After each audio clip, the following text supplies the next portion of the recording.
हरे कृष्ण, राधे राधे। स्वागत है आप सभी का हमारे चैनल पर। आप सभी का दिन शुभ हो, मंगलमय हो। भगवान कृष्ण की कृपा आप पर और आपके परिवार पर हमेशा बनी रहे। आज के इस वीडियो में आप सुनेंगे कार्तिक मास के महात्म का 17वां अध्याय। कथा आरंभ करने से पहले आपसे एक ही आग्रह है, अगर अभी तक आपने चैनल को सब्सक्राइब नहीं किया है, पहली बार चैनल पर आए हैं तो चैनल को सब्सक्राइब करके बेल आइकन पर क्लिक कर लीजिए और कथा पसंद आती है तो लाइक करके शेयर भी करिए। तो आइए आज की कार्तिक मास की कथा का आरंभ करते हैं एक और कार्तिक मास में सुनी जाने वाली कथा से। एक बुढ़िया माई थी जो चातुर्मास में पुष्कर स्नान किया करती थी। उसके एक बेटा और एक बहू थे। सास जब पुष्कर जा रही थी तो सास ने बहू से कहा कि कुछ खाने के लिए रख दो। फलाहार बनाने को कहा तो बहू ने फलाहार के स्थान पर खाली टिफ़िन रख दिया। बेटा माँ को पहुँचाने के लिए पुष्कर गया तो रास्ते में माँ से बोला, माँ फलाहार कर लो। जहाँ पानी मिला वहीं फलाहार करने बैठ गई तो भगवान की कृपा से खाली टिफ़िन फलों से भर गया। माँ ने फलाहार किया। पुष्कर माँ के रहने के लिए झोंपड़ी बनाकर बेटा घर वापस आ गया। रात्रि में श्रावण मास आया और बोला, बुढ़िया माई दरवाज़ा खोल। तब बुढ़िया माई ने पूछा कि आप कौन हैं? तो वह बोला कि मैं श्रावण मास हूँ। बुढ़िया ने तुरंत दरवाज़ा खोल दिया। बुढ़िया माई ने शिव पार्वती की पूजा अर्चना की, बेलपत्र से अभिषेक किया। जाते समय श्रावण मास ने बुढ़िया माई को आशीर्वाद दिया और झोंपड़ी की एक दीवार सोने की बन गई। अब भाद्रपद मास आया। उसने भी दरवाज़ा खोलने को कहा तो बुढ़िया माई ने दरवाज़ा खोला। सत्तू बनाकर कजरी तीज मनाई। भाद्रपद मास ने बुढ़िया माई को आशीर्वाद दिया और झोंपड़ी की दूसरी दीवार भी सोने की बन गई। इसके बाद फिर आश्विन मास आया और उसने भी बुढ़िया का दरवाज़ा खटखटाया और खोलने को कहा तो बुढ़िया माई ने दरवाज़ा खोला। पितरों का तर्पण करके ब्राह्मण भोजन कराकर श्राद्ध किया। नवरात्रि में माँ दुर्गा को अखंड ज्योत जलाकर प्रसन्न किया। सत्य की विजय दिवस के रूप में बुराई का अंत की खुशी में दशहरा मनाया। आश्विन मास के जाते समय प्रसन्न होकर तीसरी दीवार भी बहुमूल्य रत्नों से जड़ित कर दी और बुढ़िया माई को सदैव प्रसन्न रहने का आशीर्वाद दिया। इन सब के बाद कार्तिक मास आया। उसने भी दरवाज़ा खोलने को कहा तो बुढ़िया माई ने दरवाज़ा खोला। अति प्रसन्न मन से कार्तिक स्नान किया, दीपदान करके दीपावली, गोधन पूजा, भैया दूज, गोपाष्टमी, आंवला नवमी मनाई। कार्तिक मास ने जाते जाते आशीर्वाद दिया और झोंपड़ी के स्थान पर महल बन गया। बुढ़िया माई गरीबों की सेवा करके भजन कीर्तन में अपना समय बिताने लगी। अब बेटा अपनी माँ को लेने आया तो माँ और झोंपड़ी को पहचान नहीं सका तो पड़ोसियों से पूछा तो पड़ोसियों ने बताया कि ये जो महल है वो तेरी माँ का ही है। बेटा शर्मिंदा होकर माँ के चरणों में गिरकर बोला, माँ घर चलो। सारे सामान के साथ वह अपने माँ को घर ले आया। सासू माँ के ठाठ देखकर बहू के मन में तो लालच आ गया और उसने अपनी माँ को भी पुष्कर आने को कहा तो उसका पति उसकी सास को भी पुष्कर छोड़ाया। परंतु बहू की माँ की धर्म कर्म में बिल्कुल रुचि नहीं थी। वे 4 समय भोजन करती और दिन भर सोती। चारों मास आए और आकर वापस चले गए। जाते समय झोंपड़ी गिर गई और बहू की माँ गधी की योनि में चली गई, क्योंकि औरत लक्ष्मी का रूप है और लक्ष्मी की तरह चंचल होना चाहिए। भगवान की पूजा और अतिथि का सम्मान और दान पुण्य करना चाहिए। बहू ने कहा, अब जाओ और माँ को लेकर आओ, ऐसा उसने अपने पति से कहा। तो जवाई सास को लेने गया तो वह कहीं नहीं मिली। लोगों से जब उसने पूछा तो लोगों ने बताया कि तेरी सास धर्म कर्म कुछ करती नहीं थी, खाती और सो जाती, जिससे वह गधी की योनि में चली गई। अब जमाई गधी बनी सास को बांधकर घर ले आया तो उसकी पत्नी ने पूछा कि मेरी माँ कहाँ है? तो पति ने कहा कि तेरे लालच की वजह से तेरी माँ गधी बन गई। बड़े बड़े विद्वानों, ब्राह्मण, ऋषि मुनियों से पूछा गया तो उन्होंने बताया कि तेरी सास के स्नान किए गए पानी से स्नान करने पर उसे मनुष्य की योनि मिल जाएगी। तब बहू ने ऐसा ही किया और उसकी माँ पुनः मनुष्य की योनि में आ गई। राधा दामोदर भगवान, जैसा बुढ़िया माई को दिया वैसा सबको देना। जो इस कार्तिक स्नान की कथा सुनता हो, जो कार्तिक स्नान करता हो, उसकी सभी मनोकामनाएं पूर्ण करके उन्हें मोक्ष प्रदान करना। बोलिए दामोदर भगवान की जय। और अब सुनिए 17वें अध्याय की कथा। नारद जी कहते हैं, वे तीनों राक्षस इन तीन सेनापतियों गणेश जी, नंदी और कार्तिकेय को देखकर बहुत क्रोधित हुए। नंदी आदि गणों ने दैत्य सेना को रोकना प्रारंभ किया तो उन्हें देखकर दैत्यों ने द्वंद्व युद्ध के लिए ललकारा। इस प्रकार शीघ्र ही कालनेमी नंद से, शुंभ गणेश जी से और निशुंभ स्वामी कार्तिकेय से युद्ध करने के लिए दौड़ पड़े। निशुंभ ने स्वामी कार्तिकेय जी के वाहन मोर की छाती में 5 बाण मारे, जिससे वह मूर्छित होकर गिर पड़ा। कार्तिकेय जी को बड़ा क्रोध आया। वे शक्ति को पकड़ ही रहे थे कि निशुंभ ने अपनी शक्ति का प्रयोग करके कार्तिकेय जी को गिरा दिया। उधर नंदी जी ने कालनेमी को घायल कर दिया और 7 बाणों से घोड़ों, पताका और धनुष को काट दिया। कालनेमी ने भी क्रोधित होकर नंदी के धनुष को काट दिया। इस पर नंदी जी ने धनुष छोड़कर कालनेमी की छाती पर शूल से प्रहार किया। जब कालनेमी की छाती में शूल लगा तो वह घायल हो गया। उसका घोड़ा और सारथी भी मारे गए। इससे क्रोधित होकर उसने पहाड़ की चोटी को उखाड़कर उसके प्रहार से नंदी को गिराया।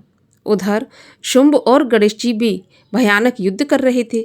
शुंभ रथ पर सवार होकर गणेश जी पर वार करने लगा, जबकि गणेश जी अपने वाहन चूहे पर सवार थे। गणेश जी ने बाण से शुंभ की छाती फाड़ डाली और 3 बाणों से उसके सारथी को भूमि पर गिरा दिया। शुंभ ने क्रोधित होकर बाणों से गणेश जी को घायल कर दिया। बाणों से घायल होकर चूहा चलने में परेशान हो गया। तब गणेश जी पैदल ही शुंभ से युद्ध करने लगे। उन्होंने शुंभ की छाती में फरसे से वार करके उसे भूमि पर गिरा दिया। तब कालनेमी और निशुंभ ने मिलकर गणेश जी पर वार किया। गणेश जी को पीड़ित देखकर वीरभद्र, कुष्मांड, भैरव, बेताल, योगनिया और भूतगणों के साथ मदद के लिए दौड़ पड़े। भूत नाचते गाते हुए दैत्यों को मारकर खाने लगे। नंदी और कार्तिकेय भी स्वस्थ हो गए। दैत्यों की सेना इधर उधर भागने लगी तो जलंधर सेना की दुर्दशा देख नहीं सका। जलंधर की बाण वर्षा से आकाश और पृथ्वी दोनों ढक गए। जलंधर ने 5 बाण गणेश जी को, 9 बाणों से नंदी को और 20 बाणों से वीरभद्र को घायल कर दिया। ये देखकर कार्तिकेय ने अपनी शक्ति उठाकर जलंधर को मारी, जिसके आघात से वह पृथ्वी पर गिर पड़ा। लेकिन फिर तुरंत उठकर क्रोध में कार्तिकेय को गदा मारी। ब्रह्मा जी के वरदान की सफलता के लिए कार्तिकेय पृथ्वी पर सो गए। गणेश और नंदी भी गदा के प्रहार से पृथ्वी पर गिर पड़े। वीरभद्र का सिर फट गया और वह भूमि पर गिर पड़ा। वीरभद्र को पृथ्वी पर गिरा देखकर शंकर जी के गण चिल्लाते हुए संग्राम भूमि छोड़कर भाग खड़े हुए। यहाँ पर 17वां अध्याय समाप्त होता है। 18वां अध्याय सुनने के लिए चैनल को सब्सक्राइब करके बेल आइकन पर क्लिक अवश्य कर लीजिए। और अब सुनिए तुलसी चालीसा। श्री तुलसी महारानी करूं बिन सिर नाय, जो मम संकट हो विकट दीजे मात नशाय।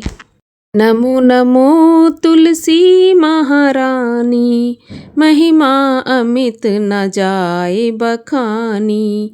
दियो विष्णु तुमको सम्माना, जग में छायो सुयश महाना। विष्णु प्रिया जय जयति भवानी, तिहु लोक की हो सुख खानी। भगवत पूजा कर जो कोई, बिना तुम्हारे सफल न होई। जिन घर तब नहीं होए निवासा, उस पर करहीं विष्णु नहीं वासा।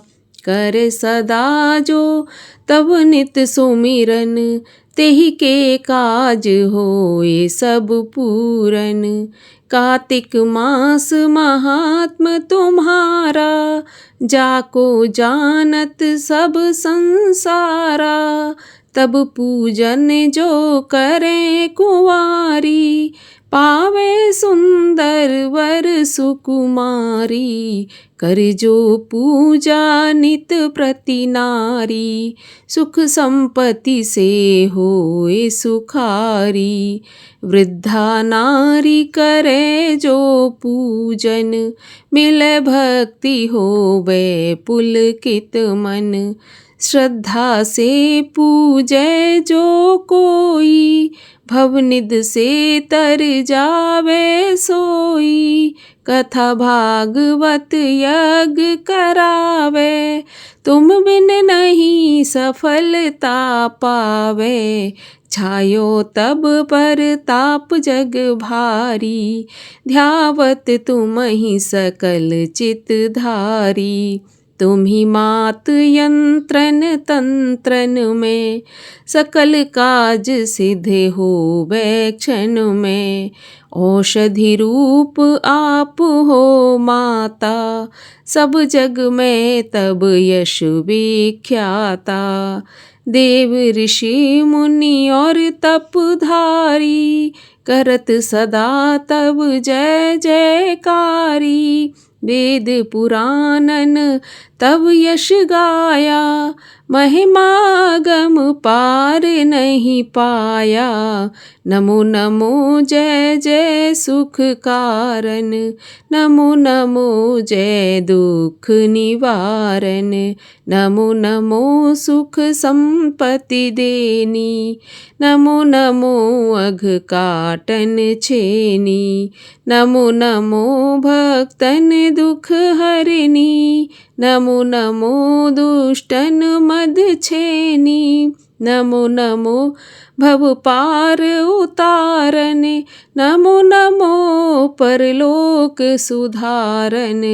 नमो नमो निज भक्त उबारन, नमो नमो जन काज संवारन। नमो नमो जय कुमति नशावन, नमो नमो सब सुख उपजावनी। जयति जयति जय तुलसी माई, ध्याऊं तुमको शीश नवाई। निज जन जानि मोहे अपनाओ, बिगड़े कारज आप बनाओ। करूँ विनय मैं मात तुम्हारी, पूरन आशा करहूँ हमारी। शरण चरण कर जोर मनाऊं, निश दिन तेरे ही गुण गाऊं। करहूँ मात अब मोह पर दया, निर्मल होए सकल मम काया। मांगू मात यही वर दीजय, सकल मनोरथ पूरन कीजय। जानू नहीं कुछ नेम अचारा, क्षमहु मात अपराध हमारा। 12 मास करे जो पूजा, तासम जग में और न दूजा। प्रथम ही गंगा जल मंगवावे, फिर सुंदर स्नान करावे। चंदन अक्षत पुष्प चढ़ावे, धूप दीप नैवेद्य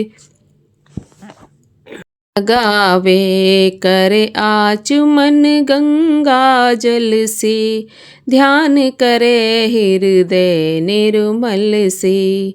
पाठ करे फिर 40 की, स्तुति करे मात तुलसा की। एहि विध करे पूजा जो हमेशा, ताके तन नहीं रहे कलेशा। करे मास कार्तिक का साधन, सोवे नित पवित्र सिद्ध होई जाही है ये कथा महासुखदाई। पढ़े सुने सो भव तर जाई। यह श्री तुलसी चालीसा पाठ करे जो कोई, गोविंद सो फल पावहीं जो मन इच्छा होय। तुलसी माता की आरती। जय जय तुलसी माता सब जग की सुखदाता, सब योगों से ऊपर सब लोगों के ऊपर, रुज से रक्षा करके भव त्राता। ओम जय तुलसी माता। बटुपुत्री है श्यामा, सुरवल्ली है ग्राम्या, विष्णु प्रिय जो तुमको सेवे सो तर जाता। ओम जय तुलसी माता। हरि के शीश विराजत, त्रिभुवन से हो वंदित, पतित जनों की तारिणी तुम हो विख्याता। ओम जय तुलसी माता। लेकर जन्म विजन में आई दिव्य भवन में, मानव लोक तुम्ही से सुख संपत्ति पाता। ओम जय तुलसी माता। हरि को तुम अति प्यारी, श्याम वरण कुमारी, प्रेम अजब है उनका तुमसे कैसा नाता। ओम जय तुलसी माता। बोलिए तुलसी मैया की जय। भगवान नारायण की जय। कार्तिक मास की जय।